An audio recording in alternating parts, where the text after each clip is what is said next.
11 Alive has learned one of the defendants charged in the death of baby Grayson is no longer behind bars. The 6-month-old baby boy was killed by some stray bullets in 2022, but Sharice Michelle Ingram has yet to go to trial.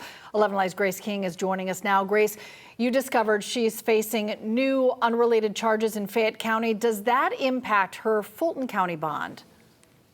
Well, typically getting arrested while out on bonds would send someone back to jail, but that's not what happens here.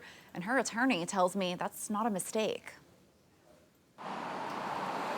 On New Year's Day, Sharice Ingram should have been home when Peachtree police stopped her and her child's father around 6:02. But records show an officer smelled marijuana during an equipment violation stop and noticed she had a firearm in her purse. It was stolen, so both Ingram and the driver went to jail. It's a pretty bad situation for Miss Ingram where her bond condition says specifically no firearms and specifically a curfew, 6 p.m.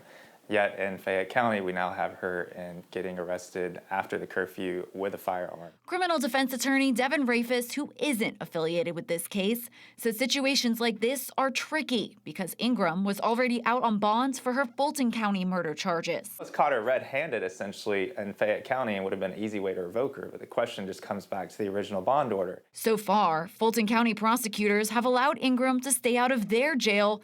They haven't filed any motions to revoke bond since she was released from Fayette County last weekend on charges of misdemeanor obstruction, felony theft by receiving stolen property, and misdemeanor cruelty to children. And Miss Ingram's bond, it's literally checked that you will be supervised under the pretrial supervision.